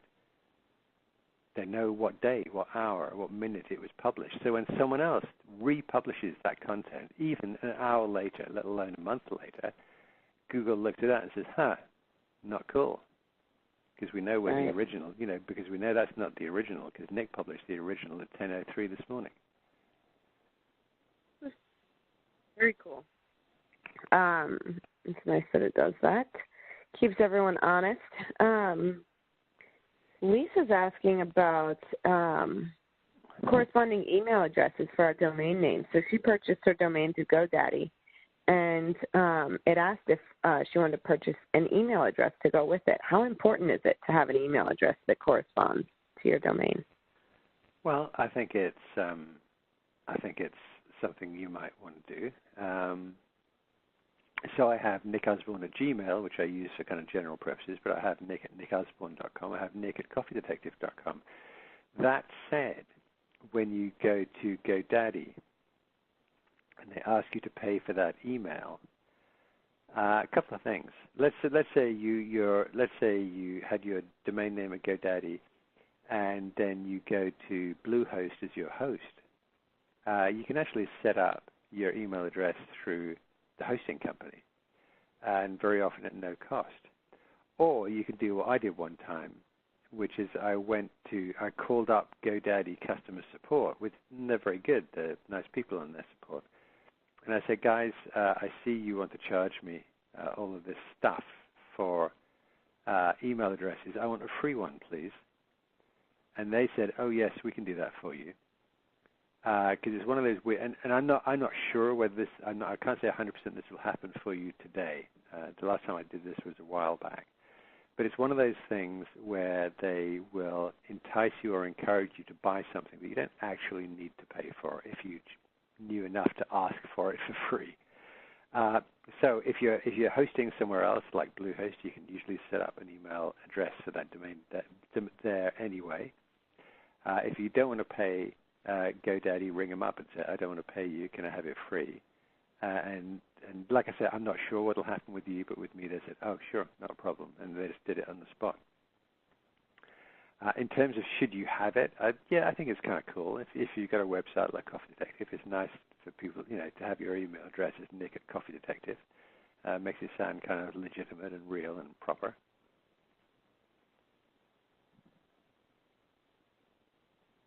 That makes sense. Totally get it. And our next question here is in regards to Facebook. Are you sharing the pages from your website or creating different content for Facebook? It depends. Sometimes when I'm lazy, I just grab the URL of a new page or post, and then I paste it into Facebook, and Facebook then populates that post on Facebook from my page on my website. So that's the lazy way. And I usually announce a new page I've created that way anyway, because it brings some fresh traffic. But then also sometimes I will create original content, like I'll share an image, the photograph that I've taken, just on Facebook. It's not related. It's related to my website, but it's not. I'm not linking people to my website. I'm just creating original content for Facebook. I'm uploading typically a photograph that I've taken. And it's interesting. So if then you look at many moons ago, if I had 1,000 followers on Facebook and I put up a link to my website, 1,000 people would see that post. Facebook doesn't do that anymore. They'll actually only show your post to like 2 or 3% of your friends. So they kind of did a switch and bait on us quite a few years ago now. If I put up if it's basically a link to my blog post on my site, and I don't boost that post and pay them money, they will show that hardly at all. If I show a piece of original content, they will share that much more widely. If I upload a photograph, they'll show it to, I don't know what, multiple, but 10 times as many of my friends or Facebook friends. So they don't like it when you put up content that takes people directly away from their platform. So if I write a blog post and then I share it on Facebook, what I'm doing is I'm saying, hey, go to my website. Click here, learn more, go to my website. Facebook doesn't like it when you encourage people to leave their platform and go to your website, so they don't give that post much exposure. If I'm creating content for the platform, whether it's a video of a dancing squirrel or a picture of a coffee maker, and it's not linked to anywhere else, then they're saying, okay, now we like you much better. Now we like you. Now we will show this to lots more, many more people, because you're creating content for our platform, and we can surround it with advertising and make a few $billion more this year. If I do Facebook Live, in other words, I do a live video chat in Facebook Live, now I'll get tons of attention, because I think, oh wow, now they're being really nice. Nick's creating this wonderful, high quality, 30 minutes of live content on our platform. We will share this with tons of people, because he's being nice to us. So be mindful of that, is that you will get much more exposure through Facebook if you create original content just for them. But at the same time, if I create a new page on Coffee Detective, I do share that on Facebook. I don't get a ton of exposure because Google doesn't like me very much for that. It's not a bad thing. Nobody gets penalized. They just don't show it to that many people, unless I pay them money, in which case everything is cool. Gotcha. So do you recommend using like an editorial calendar to schedule when to publish what content? Can do. It's certainly, I kind of do that not in a very rigorous way. If I've been working with a client on content creation, then yes, definitely I create a calendar and I share it with them. But certainly for yourself, particularly if what you do is related at all to seasons. So in my case, I have a huge jump in traffic and revenue in November and December, because it seems that everyone buys their coffee making equipment as Christmas gifts for themselves or for other people. So in my calendar, I set myself a reminder in August, so a few months ahead, of start planning content for November. So hey, if you're gardening, then you'll want to do the same. Spring is coming to North America in March or April, depending on where you live. So let's adjust our calendar accordingly in terms of what kind of content we're going to publish at that time of year. some topics may not be, sensitive at all to the seasons. So you're going to have different things. Some content will be purely editorial, informational. Other content might be pre-selling. It might be warming people up to something you're going to sell next month. Some kind of calendar is a good idea. How rigorous it is and how detailed it is going to depends, I guess, on you and how you approach these things. For clients, I've obviously been very formal and rigorous about it. For myself, the Coffee Detective, it's more of a kind of note to self within my Google Calendar.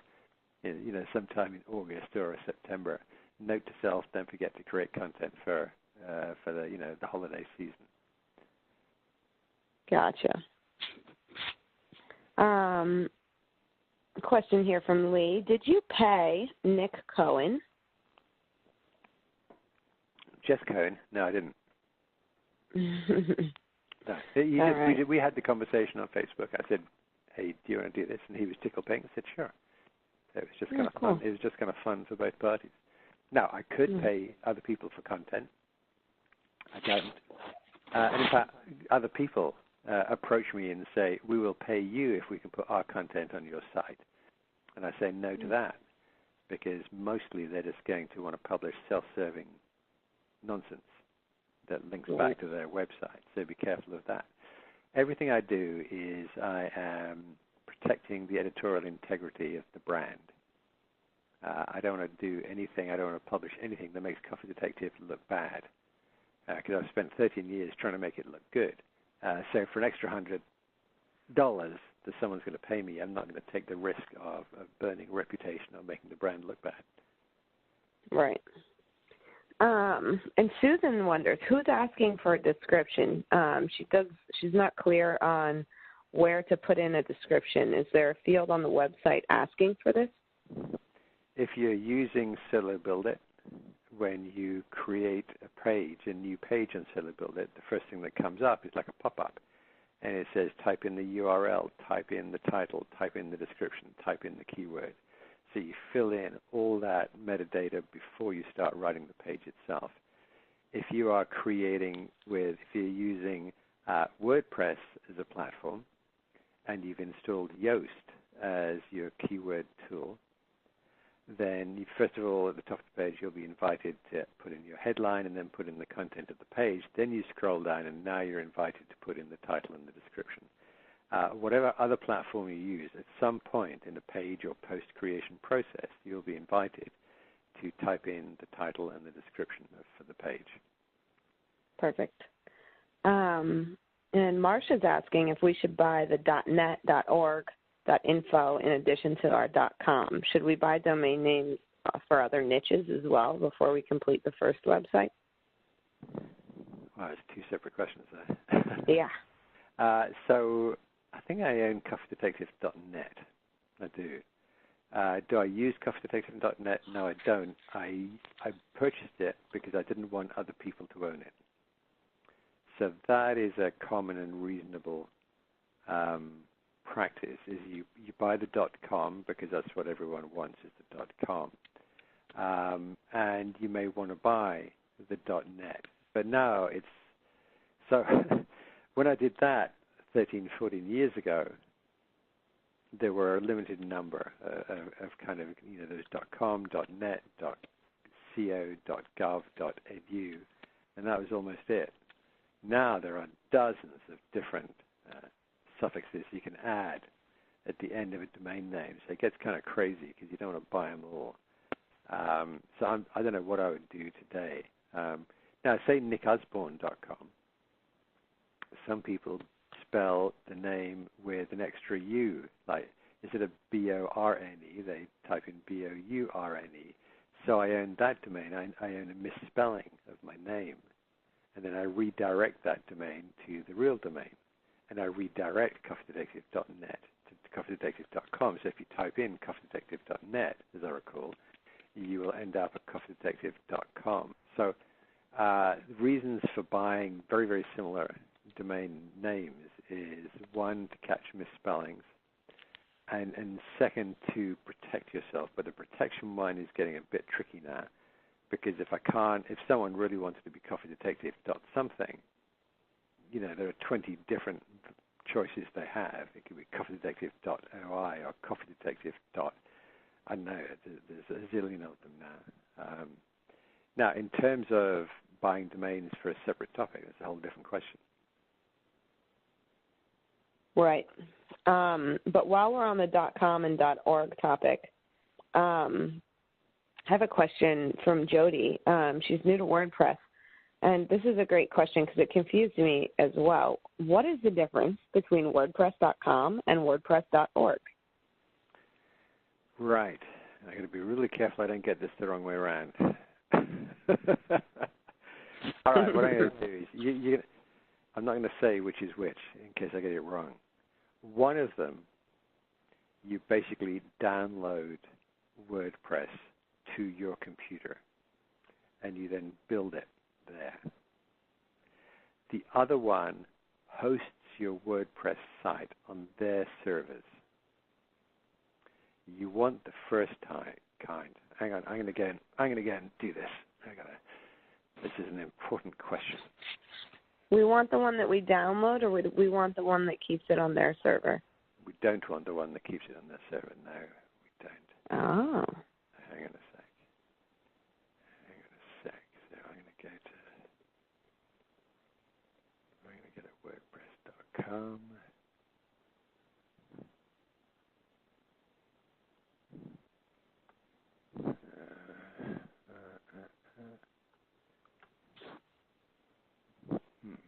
Now I'm going to go to WordPress.org.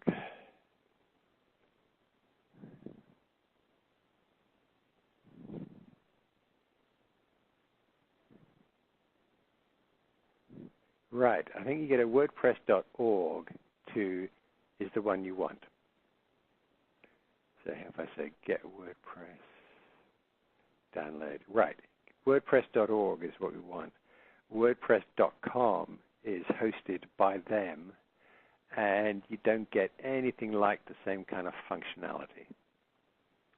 All the thousands of different plugins and supporting independent developers that surround WordPress.org. So if you go to WordPress.org, you're invited to download WordPress 5.3.2, and you install it on your computer. Now, you still need a host. You're not going to host it on your computer, but you download WordPress, the WordPress program onto your computer. All right, good to know. Thank you. Well, you got it right, didn't you? Yeah, I mean, you did. You went through this process, yeah, and you did this. Yeah, I did, but again, I was not comfortable answering that question because I couldn't remember which was which or what was the right thing to do either. I wanted to check because sometimes I get it wrong. Yeah, I wasn't sure. So the second part of that earlier question, should we buy domain names for other niches before we complete this first website? Up to you. My experience, like I've shown you over the last few weeks, different websites that I've started and then kind of let go or abandoned. My experience is that you're better off putting everything you've got into one website. In the same way that I would spend 10 hours on one really good post rather than 10 hours on 10 mediocre posts. I think focusing on one thing allows you to do the best job.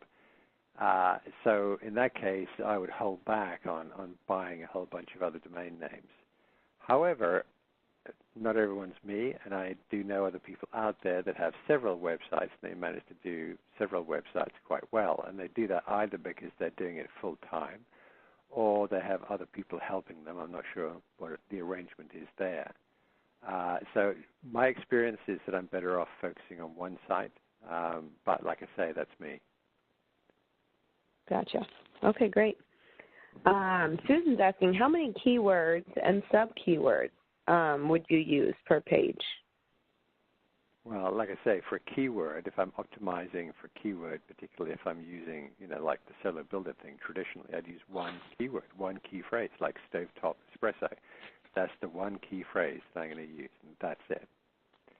If I'm using WordPress and I'm using tags as opposed to keywords, then I might have several tags on a page to help people find it or identify what it's about. But keywords, one per page, or one per post. Got it. Melinda's feeling a little bit overwhelmed. Her site is Aging Journey, Steps in Time. The purposes are, number 1, selling her services. Number 2, sharing aging life stories.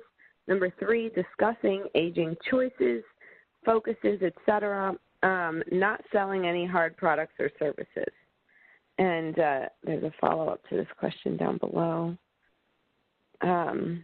She's asking if she should use LinkedIn for marketing her services and the site for showing her writing and blogging skills. Well, I think you can. I haven't quite got a clear picture of what she's after, but like say I have, like in terms of my services, for LinkedIn, I have a LinkedIn profile for myself, and it's connected to my professional site, like either, I can't remember whether it's connected, I think it's connected to nickosborne.com and another site, conversationalcopywriting.com. They're both kind of professional business sites. Now, I don't have a LinkedIn profile for Coffee Detective because LinkedIn is a kind of professional network for professionals. But I think you can do both. I think LinkedIn is a great place for people to find you as a professional, and you can build up a network there. And once they've found you there, they can read your profile, and you can have the kind of high points of your skills. I mean, I know freelancers who actually don't have websites at all and simply use their LinkedIn page and profile as a way to promote their professional services. It's not the way I've gone. It's not the way I would go. I would have my LinkedIn profile, and then I would also then have a link to my website where I have a lot more latitude and flexibility in the amount of content I can share and how I present it. Okay, great. Let's see. Susan's asking if there's a certain amount of time we need to keep people on our page reading for Google Analytics. Time on page is a factor. It's one of the things Google looks at. If people come to your page and they leave after 15 seconds, rightly or wrongly, Google thinks, well, that can't be a very good page. Now, like I said, the earlier example, if the question is, what's the best temperature for serving coffee, and I answer it, and they get it asked and answered all within 15 seconds, it's actually a good page, but that's not how Google sees it. The sweet spot, what Google, no, this isn't necessarily on one page, but the time spent on the site. Google really likes to see, if you can keep someone on your site for 2 minutes or more, Google gives you a big fat thumbs up for that. It's a bit of a stretch. It varies across different sites. So I have a site where I kind of easily get to the 2-minute mark. But the Coffee Detective site is generally under 1 minute. People go there, they're looking for the answer to a question, they find it, they leave. And that's the nature of the site. That's the way I built it. So under 1 minute, so not ideal. Google doesn't totally love me for only keeping people on the site for less than a minute, but Google is still pretty kind to me overall. Keep in mind, for every page, when Google is trying to figure out on a page whether they should give your page a big thumbs up and put it on page 1 of the search results, they look at 200 different factors to determine where to place your page in their index, in their search results. There are 200 different things they're looking at. One of them is how long people stay on that page and how long people stay on the site. They like that, but it's just 1 or 200 things. There are some key things. Probably the most, according to Google, one of the top 3 out of those 200 is quality content. They're looking for quality content. That's original content. It can mean videos and images and text. It doesn't have to be all 3, but one way or another, they're looking for those really, really great pages. And that's what they've been hammering for the last 2 decades. And everyone's been looking for shortcuts along the way. And they keep hammering back, and they keep building their algorithms to keep, be nice to websites that create really high-quality content. I've forgotten the question, but hopefully that answered it. No, you definitely answered it. I'm getting a lot of feedback here in regards to WordPress.org and WordPress.com, and you're correct. WordPress.org is what you want. Also, people are saying that you can't monetize if you've used WordPress.com, so definitely use WordPress.org. Yes, definitely. You can also get stuck with WordPress name in your domain name. Well, I think you can, by default it becomes WordPress.com/coffee. I think you can, in fact, get around that. But, yeah, definitely you want the .org and not the .com. Right, definitely. Lots of constraints there. Yeah, and let's see. I've got a few more questions. Carolyn really wants to have content for review by the deadline, but is concerned about the learning curve with WordPress and the concept of meta tags. Do you think it's possible for a newbie to conquer this in such a short time? It is, because we've been through this particular process many times now. And we always have a number of, yes, because we always have lots of websites to review in week 7. But we also have lots of people who are kind of halfway there but not there yet, which is why I said at the beginning, and I'll repeat now, is that if you can make the 7-week deadline, that's fine. That's great. We'll get to see your website and review it. If you don't, that's also fine. That's also fine. If you get your website up and running a month after or 2 months after, that's fine. It's not a race. It's just a kind of fun discipline and framework and constraint to see, hey, can we get this up in 7 weeks? And some people do and some people don't. And very often the people who don't, then, we tend to do this on a fairly regular, a couple of times a year. And the people who don't meet the deadline this time submit their website for review 6 months from now. So, if you're uncomfortable, if you don't feel that, hey, we all have different lives.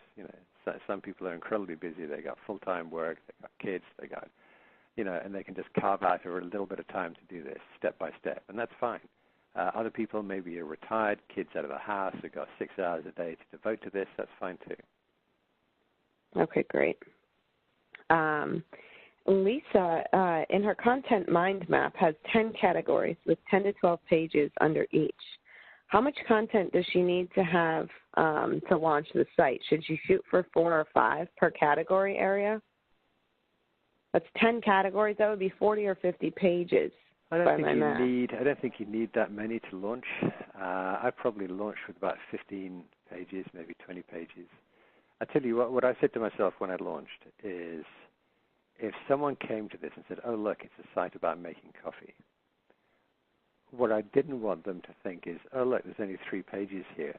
This is a stupid site, and never come back. I wanted to cover the major bases, coffee makers, coffee grinders, choosing coffee, tips on better coffee making. I wanted people to feel that if they went there, that, oh, look, there's lots of cool stuff on this site. I didn't want them to think, oh, either this is skinny and pathetic, or, oh, look, this guy just started. I wanted them to say, oh, look, cool site. So I think in my case, I probably, and I didn't have all, like you talked about 10 categories.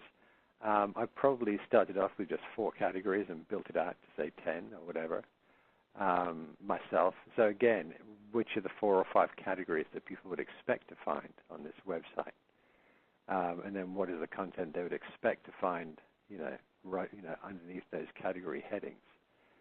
So yeah, maybe I think that's a tough call if you're asking for 40 or 50 pages from before you launch. You can probably launch at like 20 pages. What you don't want to do is have pages where you're linking to a page from the home page and you arrive at the page and it says coming soon.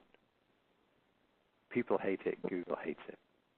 Right. So for the 10 categories, do 1 or 2 posts in each category so there's something there. Right. Yeah. But if you don't link to pages that you haven't created yet. Good. All right. Next question is from Susan. She says, not clear where we're entering the title and description and keyword. Who, what, or where is requesting the info? I think it's just when you're creating pages within your website. You're creating pages or posts, whether it's through, it'll be there. Like I say, in Solo Build It, you can't even create the page until you have completed this information. It comes up as a pop-up. You say, I want to create a new page. And then there's a pop-up that says, put in the URL, put in the title, put in the keyword, put in the description. Until you do that, you can't even get to the page. So Solo Build It, taken care of. If you're in WordPress, when you've installed WordPress, install the Yoast plugin, the keyword SEO plugin called Yoast, Y-O-A-S-T. That will, once you've activated that plugin, that will appear lower down on your page. So if you're creating a post in WordPress, at the top you type in the headline, then you create your content. You can put in images, you can put in text, you can put video. Then you scroll down, and there you'll see the Yoast area, and there you'll be invited to enter your title and your description. Gotcha. Okay. So this is a per page, per post thing. Each time you create a new page or post, you'll be invited to enter this information. Okay, cool. Rebecca was looking at Solo Build It, and from what she sees, it looks like they handle all the technical stuff, like HTMLs, etc. Is that the case? And with that said, does one need more technical training to build a website a la carte? Building a website a la carte, absolutely. I wouldn't. I think it's the last time I did that or was involved with that was back in 1995. You definitely want to. Hey, if you're a complete programming geek, go for it. But if you're not, and most of us aren't, then you need one of these platforms to make it easy. Solo Build It. Is it? I was talking to someone the other day who's doing it and just found it incredibly, overwhelmingly complicated. And it's a learning curve. Hey, WordPress is a learning curve too. Whatever platform you choose, it's a learning curve, and you'll learn it step by step, and you'll make a few mistakes along the way, and you'll reach out for help, et cetera, et cetera. So, like for me, like Solo Build It now is just like riding a bicycle because I've been using it for a long time. I don't find it complicated at all. Same with WordPress, but starting out, yes, you're going to find there's a learning curve there. You're going to find it intimidating. Right. But yes, Solo Build It does take care of pretty much everything. It's all included in the package. And Rita's here asking, is there a character limit for alt text? Good question. I'm not sure. Okay. I don't think so, but it shouldn't be long. It should just be a simple description of what you see in the image. So, man and riding horse on beach. You don't write an essay about it. just describe what the picture shows.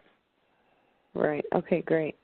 And should we write show notes for videos added to our site? So if you're publishing show notes, you can do.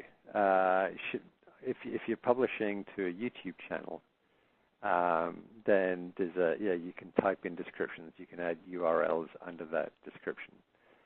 What I tend to do, I recorded a video recently for one of my professional sites, my writing sites, and I did the video, and then I write a blog post, which is the written equivalent, because some people love video, some people hate video. So I give people a choice. You can watch the video, you can read the text. They're both covering the same ground.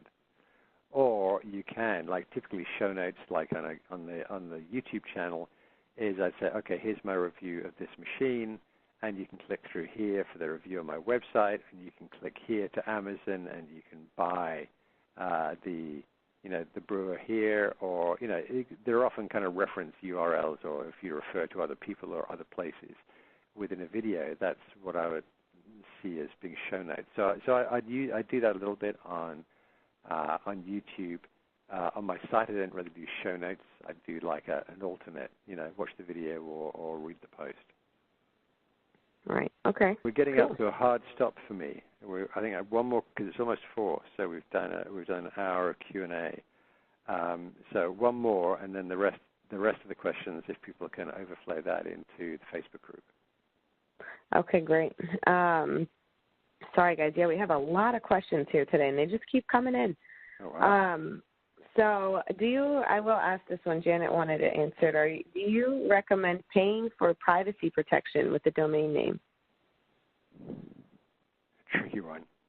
All right. So when you go to GoDaddy or other places, they say, here's the domain name for the first year. You can have it for $4.95. And, oh, by the way, for an extra $10, we'll give you privacy protection. And that means that when people go to resources like whois.org or whois.com, I can't remember which, because basically you can look up, you can look up and see who is behind a particular website. You just type in who is into Google and you'll find these different sites. Because this is public knowledge. So if you go to Who Is Coffee Detective, I don't think I have privacy protection on that. You can go there and you can find my address, you can find my business phone number, you can find my email address.